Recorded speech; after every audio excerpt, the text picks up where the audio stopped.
হঠাৎ শিৱসাগৰত বোমা ফুটিছে আৰু এই মুহূৰ্তত আমি পোনে পোনে পৰিৱেশ দেখুৱাইছোঁ এটা আতংকময় পৰিৱেশ চাইৰেন বাজি উঠিছে আৰু চাইৰেন বাজি উঠাৰ পিছত ইয়াত ততাতৈয়াকৈ কেইবাজনো লোক যিহেতু আঘাতপ্ৰাপ্ত হৈছে আৰু ইয়াত ততাতৈয়াকৈ এই মুহূৰ্তত আমি দেখুৱাইছোঁ যে চিভিল ডিফেন্সৰ পৰা আৰম্ভ কৰি সকলো ইয়াত SDRF NDRF সকলো ইয়াত সাজু হৈছে আৰু এই মুহূৰ্তত আমি পৰিৱেশ দেখুৱাইছোঁ আচলতে এয়া শিৱসাগৰত অনুষ্ঠিত হোৱা এটা মক ড্ৰিলৰ দৃশ্য শিৱসাগৰত এই মক ড্ৰিল চিভিল ডিফেন্স অৰ্থাৎ জিলা প্ৰশাসনৰ ফালৰ পৰা যে চিভিল ডিফেন্স তেওঁলোকে সেই চিভিল ডিফেন্সৰ সহায়ত তেওঁলোকে ইয়াত অনুষ্ঠিত কৰিছে আৰু তেওঁলোকে বৰঝাৰস্থিত যি বায়ুসেনা কেন্দ্ৰ সেই বায়ুসেনা কেন্দ্ৰৰ জৰিয়তে তেওঁলোকে এই চিভিল ডিফেন্সৰ জৰিয়তে তেওঁলোকে এই মক ড্ৰিল অনুষ্ঠিত কৰিছে এই মুহূৰ্তত আমি পৰিৱেশ দেখুৱাইছোঁ যিসকল আঘাতপ্ৰাপ্ত ব্যক্তি সেই আঘাতপ্ৰাপ্ত ব্যক্তিসকলক উদ্ধাৰ কৰিবৰ বাবে বা য'ত অগ্নিসংযোগ হৈছে সেই অগ্নিসংযোগ হোৱা স্থানলৈ তেওঁলোক ৰাওনা হৈছে অগ্নি নিৰ্বাপক বাহিনী ইতিমধ্যে ইয়াত আহি উপস্থিত হৈছেহি আৰু এই মুহূৰ্তত আমি দেখুৱাইছোঁ তেওঁলোকৰ তৎপৰতা ৰয়স্থিত যোৰহাটৰ যি বায়ুসেনা বাহিনী সেই বায়ুসেনা বাহিনীৰ সহযোগত ইয়াত এনেধৰণে তেওঁলোকে মক ড্ৰিল ইয়াত অনুষ্ঠিত কৰিছে শিৱসাগৰ জিলা প্ৰশাসনৰ উদ্যোগত কেইবাজনো ব্যক্তি আঘাতপ্ৰাপ্ত হোৱা আমি দেখিবলৈ পাইছোঁ কেইবাজনো ব্যক্তি আঘাতপ্ৰাপ্ত হৈছে এই মুহূৰ্তত আমি দেখুৱাই গৈছোঁ পৰিৱেশবোৰ আৰু ইতিমধ্যে ইয়াত তেওঁলোকক উদ্ধাৰ কৰিবৰ বাবে যি নিৰ্দিষ্ট যিকেইটা বিভাগ সেই বিভাগৰ লোক ইয়াত আহি উপস্থিত হৈছেহি আৰু এনেকুৱা ধৰণৰ এই যিটো পৰিৱেশ সেই পৰিৱেশটোৰ সৈতে মোকাবিলা কেনেকৈ ৰাইজে কৰিব লাগে কেনেকৈ কি পদক্ষেপ তাৎক্ষণিকভাৱে সাধাৰণ ৰাইজৰ দায়িত্ব থাকে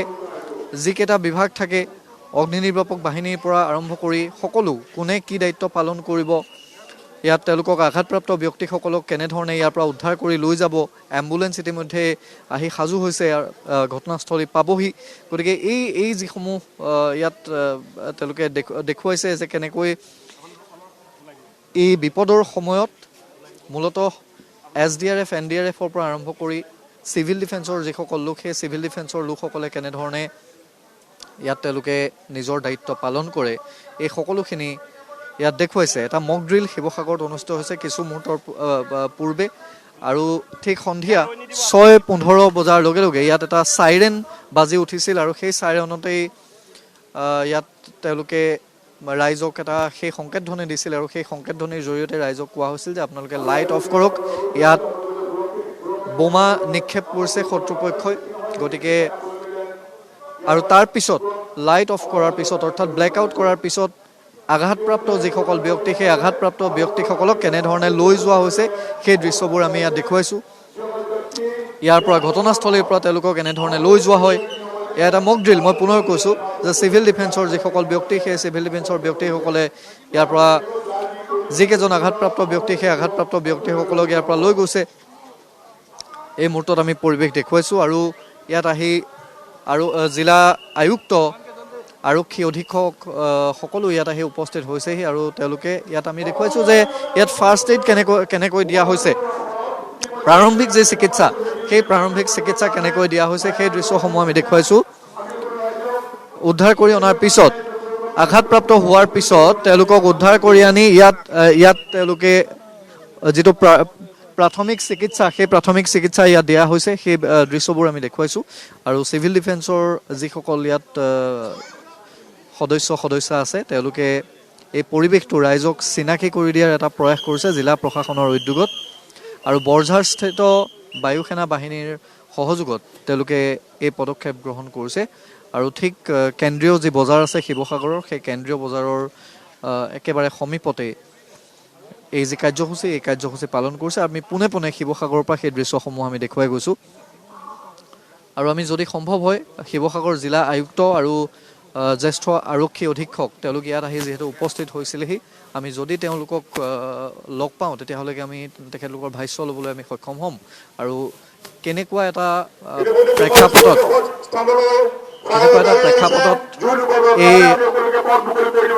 এই যি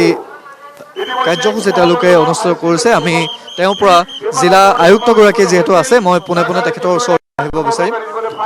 ছাৰ অকণমান জানিব বিচাৰিছোঁ, অকণমান কৈ দিয়ক গোটেই অনুষ্ঠানটো। এয়াৰ ৰেড মাজত কেনেকৈ আমাৰ মক ড্ৰিল কৰিব লাগে এইটো কাৰণে আমাৰ আজি আৱেৰনেছ প্ৰিপাৰেশ্যন আৰু ছেফটি ড্ৰিল কৰা হৈছে। তাতে আমাৰ যেতিয়া এয়াৰ ৰেড হয় আমাৰ কেনেকৈ আমাৰ ছেফটি ল'ব লাগে, তাৰপাছত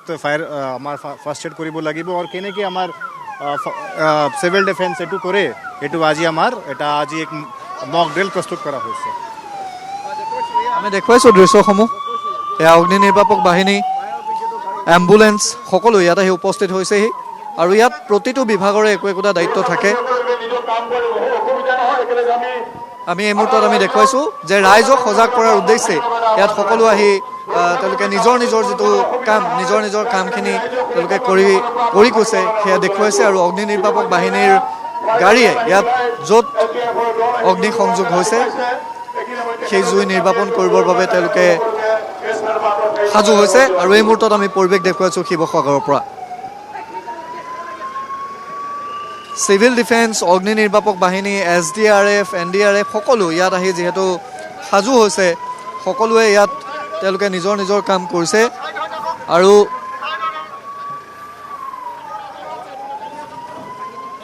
আমি দেখুৱাই গৈছোঁ যে কোনো যি সাধাৰণ ৰাইজ, সেই সাধাৰণ ৰাইজক এটা নিৰ্দিষ্ট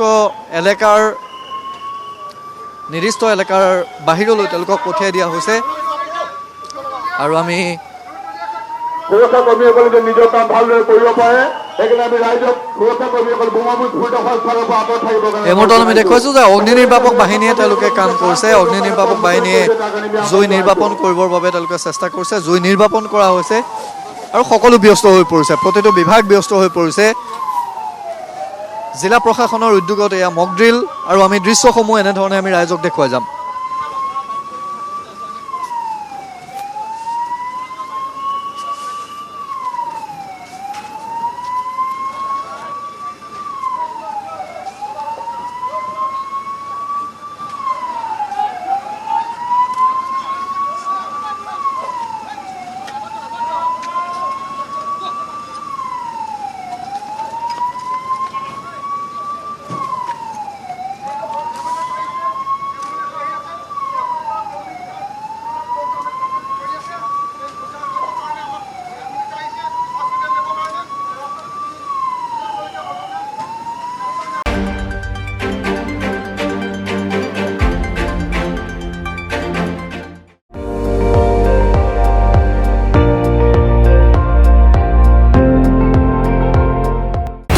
আপুনি চাই আছে ND24,